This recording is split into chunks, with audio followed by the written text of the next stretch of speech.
Tânia. Presidente, gostaria de somar com o tempo de liderança do pessoal, por favor? Tá bom, pode ser. Obrigada. Presidente, senhoras e senhores deputados, nós estamos muito preocupados com o anúncio da Renda Brasil, já feita pelo Paulo Guedes e por toda a equipe econômica do governo. Porque acabar com a política do auxílio emergencial, ou seja, garantir que a população desempregada e os trabalhadores informais não tenham mais direito a receber os R$600, significa, em primeiro lugar, um impacto gigantesco na renda de milhões de brasileiros que, infelizmente, podem não ter outra opção de atividade financeira e de renda justamente porque os impactos econômicos da pandemia são muito profundos no nosso país, especialmente para esse setor da população. O setor mais pobre, esses do mercado informal e, evidentemente, para os que já estavam desempregados ou ficaram desempregados no contexto da pandemia. Mas, além de prejudicar muito as famílias e as vidas, isso também tem um impacto direto na circulação de mercadorias, na possibilidade de desenvolvimento econômico do nosso país. Portanto, nós não admitimos a redução do valor do auxílio emergencial ou dessa tal Renda Brasil, que ele quer criar uma marca, um signo, de certo, para tentar seguir enganando uma parcela da população de que tem alguma responsabilidade, né, por essa conquista que não foi uma garantia, uma implementação, não foi uma política do governo, foi uma conquista do parlamento. Foram os deputados, e aqui eu destaco especialmente os deputados da oposição, que batalharam e conquistaram os R$600 para a população brasileira de auxílio emergencial.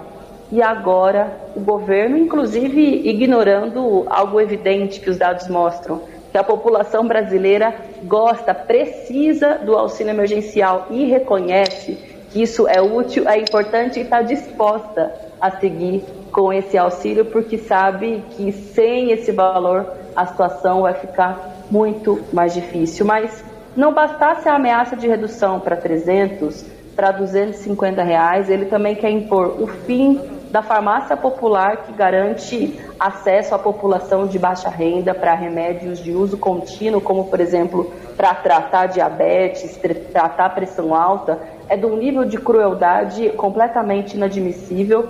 Quer mexer no abono salarial, que inclusive já foi mexido durante a própria reforma da Previdência, mais uma vez penalizando a população mais pobre, os trabalhadores mais pobres do país, e também acabar com o seguro-defeso, que é algo indispensável para os pescadores no período em que precisam paralisar as suas atividades, justamente para poder garantir a preservação das espécies e garantir o equilíbrio socioambiental.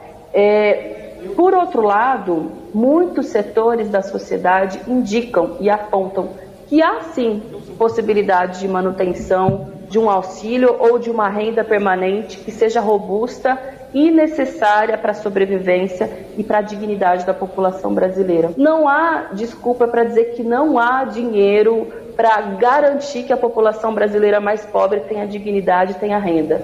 Tem como sim. Basta mexer naqueles que estão no andar de cima, que têm maior capacidade contributiva, que têm uma dívida histórica com o Brasil e agora, num contexto de pós-pandemia, podem, inclusive, ajudar com que a população mais pobre tenha a condição de sobreviver. Mas o Bolsonaro e a equipe econômica, quando apontam no caminho contrário, mostram que não aprenderam nada com o contexto da pandemia, não aprenderam nada com as pesquisas de aprovação e não aprenderam nada com a pobreza, com a situação difícil da população brasileira, mas o parlamento pode dar uma resposta, dar um contra-ataque nessa proposta tão cruel contra a população mais pobre do Brasil. E nesse contexto, dizer que nós, na Câmara dos Deputados, brigamos muito por esse auxílio emergencial, que no começo o presidente Bolsonaro apresentou como se fosse R$200. Nós queríamos que fosse, no mínimo, um salário mínimo. Chegamos a um acordo final de R$600, sendo que a mulher chefe de família vai receber em dobro. Uma coisa que eu quero, outra coisa que eu posso. Quanto eu posso do que eu quero? Então foi o que foi possível, R$600. por 3 meses. Agora, a pressão, enfim, a reivindicação permitiu que se prorrogasse por mais 2 meses. Então, temos 5 meses. Mas eu tenho lá, presidente, o projeto de lei 2769, que prevê a prorrogação desse recurso emergencial até dezembro.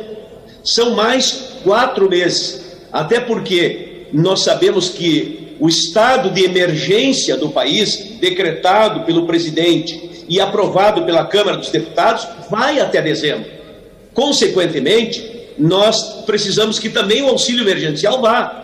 Mais do que isso, a pandemia, na medida que ela for diminuindo na área da saúde, ela vai continuar muito forte na área da economia. E nós precisamos, na reta final, dar um empurrão. Quando estivermos saindo da pandemia da saúde, a gente dê um empurrão na pandemia da economia, exatamente para não permitir que se impacte tanto a nossa economia, emprego, renda. Emprego não vai ter. Então as pessoas precisam de tomar um fôlego, precisam de amparo, precisam de apoio, precisam de perspectiva. Então nós precisamos que esse auxílio emergencial vá sim até dezembro, porque ele vai proteger as nossas famílias, proteger as pessoas que não têm emprego.